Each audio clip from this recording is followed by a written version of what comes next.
kelompok 5, saya Pratimi Kendo dengan NIM 230241163. Saya Emilia Gabriela Langi dengan NIM 230241157. Saya Fadil Ibrahim dengan NIM 2302417. Saya Jessica Rompas dengan NIM 23024149.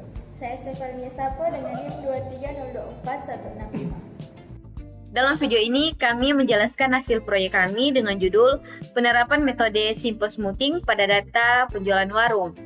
Kasus yang kami ambil adalah penjualan bulanan di sebuah warung sederhana yang menjual 3 barang utama yaitu Indomie, telur, dan teh botol.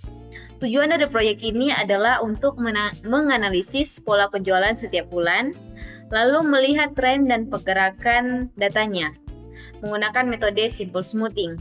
Dengan cara ini, pemilik warung bisa tahu apakah penjualan mereka cenderung naik atau turun atau stabil dan bisa mengambil keputusan untuk stok barang di bulan berikutnya.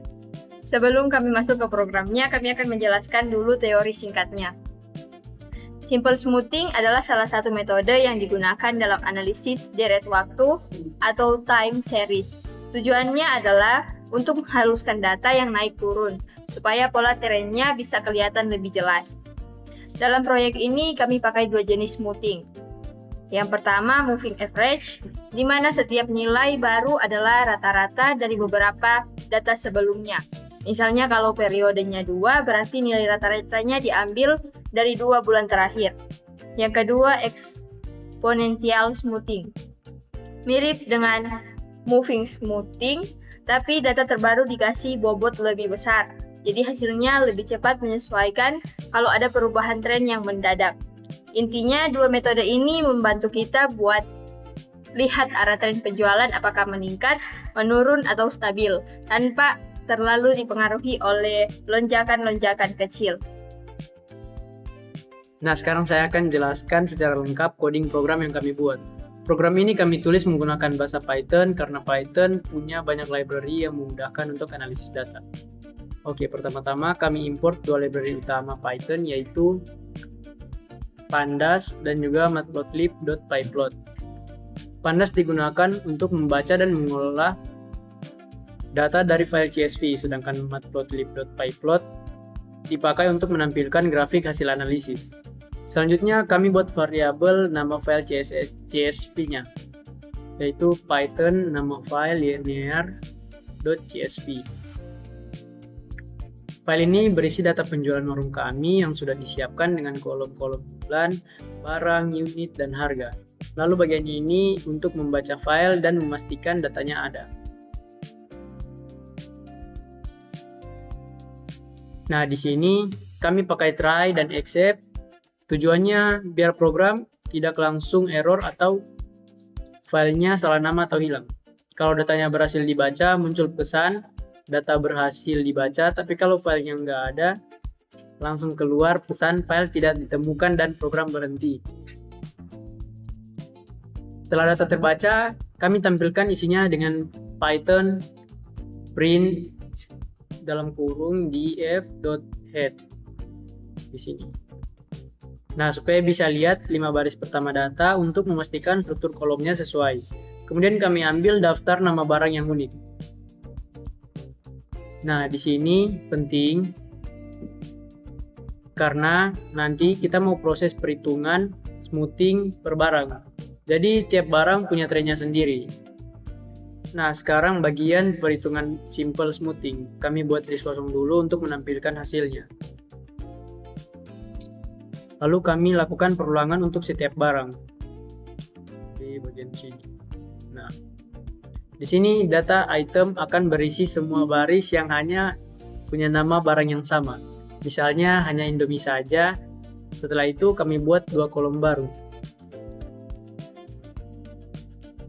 Di bagian sini. Rolling window sama dengan 2. Mean artinya menghitung rata-rata dari 2 data terakhir. Kemudian alpha sama dengan 0,5. Mean adalah eksponensial smoothing dengan alpha sama dengan 0,5. Jadi data terbaru lebih berpengaruh 50%. Hasilnya disimpan ke kolom moving average. Di sini. dan exponential smoothing. Setelah semua selesai, kami tambahkan hasilnya ke list hasil. Di sini. Dan di akhir kami gabungkan semua data jadi satu data frame lagi. Yaitu di sini. Print concat. Nah, terakhir kami tampilkan grafiknya.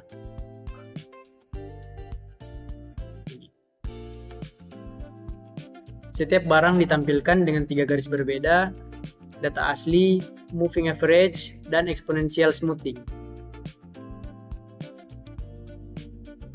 Tag layout digunakan biar tampilan elemen-elemen grafik nggak saling menumpuk. Dan terakhir, plt.show, yaitu untuk menampilkan grafiknya. Jadi seluruh kode ini berfungsi untuk membaca data, menghitung hasil smoothing, dan menampilkan grafik tren semua barang dalam satu tampilan. Setelah program dijalankan, tampilan grafik dengan 3 warna garis untuk masing-masing barang. Yang pertama, dari grafiknya kita bisa lihat kalau garis asli cenderung naik turun karena perubahan penjualan tiap bulan. Garis moving average dan exponential smoothing terlihat lebih halus dan mengikuti pola utama. Untuk Indomie, trennya terus naik dari Januari ke Mei, lalu sedikit turun di Juni. Terus teh botol juga naik tapi sempat menurun di tengah. Dan sedangkan telur relatif stabil sepanjang periode. Bisa dilihat, hasil ini menunjukkan kalau metode simple smoothing bisa membantu melihat tren secara lebih jelas tanpa gangguan dari fluktuasi kecil. Dari hasil yang kami dapat disimpulkan bahwa metode simple smoothing efektif untuk menghaluskan data penjualan. Moving average menampilkan tren yang stabil, sedangkan exponential smoothing lebih sensitif terhadap perubahan data baru. Dengan metode ini, pemilik warung dapat lebih mudah membuat keputusan stok dan perencanaan penjualan. Sekian penjelasan dari kelompok kami. Terima kasih.